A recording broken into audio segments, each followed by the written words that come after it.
कभी कोई प्रेत आत्मा मंत्र लिए हुए और नाम जापक कंठी बांधे वाले को स्पर्श नहीं कर सकती। वायु और अग्नि, इस तत्व का उनके अंदर विशेष प्रवेश रहता है, और आकाश तत्व, उनमें जल और पृथ्वी तत्व का। इसलिए जैसे देवता कोई रूप धारण कर सकता है, अंतर ध्यान कर सकता है, ऐसी उनमें शक्ति होती है, पर वो किसी को स्पर्श नहीं कर सकते। वो स्पर्श उसी को करते हैं जो बिल्कुल उनकी कैटेगरी के होते हैं। वैसे ही पापाचरण करने वाले, वैसे ही अब उनको पानी तो मिलेगा नहीं, तो किसी के ऊपर आवेश करके वो ऐसे पानी आदि पीने के लिए, या उसको ऐसे थोड़ी होते कि भगत के ऊपर भूत आ जाए। कभी आज सुना है आपने कंठी बांधे, तिलक लगाए, नाम जाप, कभी कहीं सुना है? मुझे तो आज तक ऐसा प्रमाण नहीं मिला कि कोई सी भगत के ऊपर आए हों। देखा है क्या कभी कोई? हाँ, नाटक ही करता हो, भक्ति का तो बात अलग है कि वो, नहीं तो भक्त के ऊपर भूत कहाँ आएगा? पंचमहाभूतों का प्रभाव नहीं रहता, एक भूत क्या कर लेगा? इसलिए नाम जो, डरना मत। तो या करे समस्त भूतों के प्रति अपने समान बर्ताव करता हो। भूत से नहीं मतलब प्राणियों से मतलब, सब भूत ही है जो भजन न करे। कोई डर तुम्हारे अंदर नहीं रहेगा यदि नाम रूपी अंग रक्षक हमारे पास है। हर समय नाम। बचपन में जब थे तो एक दो गली ऐसी पड़ती थी, जैसे अब जानवर जहां बंद थे वहां जाना है, या घर वहां से घर जाना है, तो अंधेरा पड़ता था, गांव में बिजली होती नहीं थी। तो जैसे माता जी से कहते थे बहुत डर लगता है, तो कहती बच्चा जय हनुमान जय हनुमान जय हनुमान कहा करो, डर नहीं लगेगा। तो उस समय बचपन में संस्कार डाले गए थे कि जब गली में पहुंचते अंधेरे में कोई भूत वूत ना हो, तो वह आंख बिल्कुल सीधी करके जय हनुमान जय हनुमान जय हनुमान जय हनुमान दौड़ के गली अंधेरे के निकल जाते थे। वही संस्कार गंगा किनारे भी काम किए कि जीव सब जहां भय लगता तो वहां जोर से भगवान नाम जब कीर्तन शुरू हो जाता। कभी ऐसा नहीं कि कभी दिखे नहीं, ऐसा नहीं, दिखे हैं, पर कभी भय का माहौल नहीं आया। भगवान नाम बहुत बड़ा अंग रक्षक है। नाम पहारू दिवस निश, ये बात ध्यान रख, हर समय नाम जप करो, कोई भय नहीं।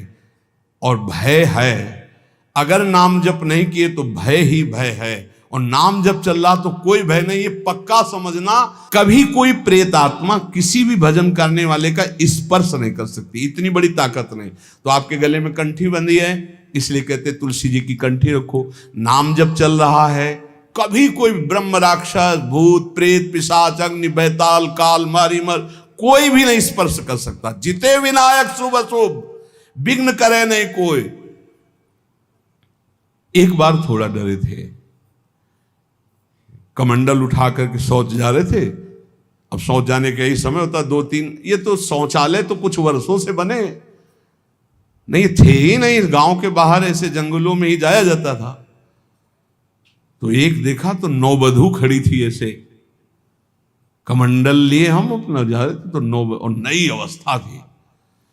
तो विचार है कि जहां पुरुष, वो उधर माताओं के अलग वो क्षेत्र होते थे, उधर पुरुष नहीं जाते थे। जिस क्षेत्र में माताएं नित्य क्रिया करने जाती थी और जिस क्षेत्र में पुरुष जाते थे उधर माता, तो हमने कहा नौवधू है शायद, इसे पता नहीं यहां बैठना चाहती। तो रफ्तार बढ़ाई, जब रफ्तार बढ़ाई तो आगे देखा, वो इतनी जल्दी तो क्रॉस करके जा नहीं सकती। फिर भी मन को हम समझाए नहीं नहीं नहीं है, बच्ची है, दौड़ के चली गई होगी। तो हमका फिर तो झन भन आवाज आती। हम खड़े हो गए, वो खड़े हो गए। हमका शायद यहाँ सोच होना चाहती होगी। तो आगे बढ़े तो वो बढ़ने लगे। वह गांव तो बहुत दूर छूट गया, और ये बार बार आगे पीछे, वह कौन हो? तो ना हमारी तरफ देखना ना, बस फिर घूंघट काट के से, अरे हमका मामला गड़बड़ है। कमंडल का पानी ढरकाया समीर अपना नाम जप करते हुए। वहां कुछ नहीं था, लौट के देखा कुछ नहीं, थोड़ी देर में लौट के कुछ नहीं। देखो नाम चल रहा है तो ये अनुभव करो, कोई डर नहीं तुम्हें छुएगा। इसलिए हर समय डरते रहो, नाम जप करते रहो। एक हमने एक सत्संग में प्रसंग सुनाया है। एक पुलिसमैन जो है वो ड्यूटी करके आ रहा था, नाइट ड्यूटी। तो रास्ते में एक नवयुवती मिली, तो उसने कहा कि मैं रास्ता भूल गई हूं और आज आप अपने घर ले चलो। उसका ब्याह हुआ नहीं था, पवित्र भाव से वो घर ले गया। जब घर में ले गया तो फिर उसका अपवित्र भाव हो गया उस युवती का। वो तो घर ही था। सुबह निकल गई साथ, बड़ा खुश हुआ कि यार। दूसरे दिन फिर वहीं मिली तो उसने कहा आज तो घर नहीं भटकी होगी। बोले नहीं, कल से हमारी आपकी मित्रता होगी, अब हम रोज आपको यहीं मिला करेंगे। अब वो मानसिक शक्ति से युक्त वो पुलिस में, और वो प्रेत योनि को प्राप्त, जिसे चुड़ैल कहते, ऐसी वो। अब वो तो महीना भर में वो सूख गया, पीला शरीर हो गया। वैद्य के पास गया तो वैद्य ने कहा कि ऐसी दशा किसी शारीरिक सहवास से नहीं होती, तुम्हारा कोई मतलब एक अलौकिक शक्ति है जो तुम्हारा शोषण कर रही, वो स्त्री नहीं है। उसने कहा फिर भी आप दवा हमें शक्तिवर्धन के लिए दीजिए, हम तो चलने लायक नहीं रह गए। तो पुरानी रद्दी में कहीं गीता जी के कोई परिचय में श्लोक जैसे लिखे तो पुराने उसमें गीता जी के श्लोक, उसमें उसने पुड़िया बना दी। वो पुड़िया ऐसे डाल ली और उसने जाके गुस्सा में दरवाजा बंद कर लिया कि आज से हम मिलेंगे ही नहीं, हमारा तो जीवन ही बर्बाद हो गया। तो देखा पार्श्व में बैठी, उसके होश उड़ गए। उसने कहा कि आप कौन हो, कहां से आई हो? तो इतने दिन से मिल रहे हो, अभी ये नहीं जान रहे कौन हो? बोले कहां से आए हो? तो झरोखे से आई। तो उसके होश उड़ गए, झरोखे से आई इसका मतलब। तो उसने कहा दूर क्यों हो, तुम आते ही हमारे को स्पर्श करती थी, आज स्पर्श। बोले पुड़िया हटाओ जेब से। उसने पुड़िया में क्या है? बोले इसमें गीता का श्लोक लिखा हुआ है, मैं तुम्हें स्पर्श तब तक नहीं करूंगी जब तक है, और देखो तुम हमें तनिक भी प्यार करते हो तो पुड़िया हटाओ। उसने कहा पुड़िया कैसे हटा सकते हैं अब?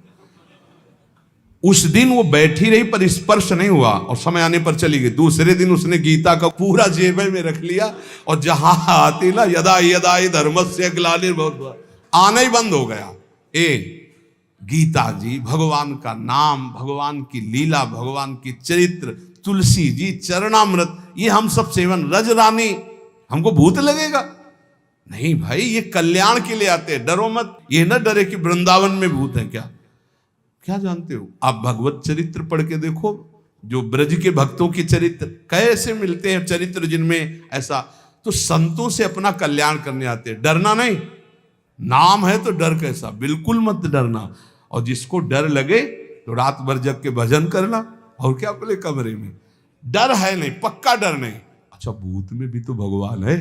एक बार नामदेव जी के सामने भूत प्रकट हुआ, खूब लंबा।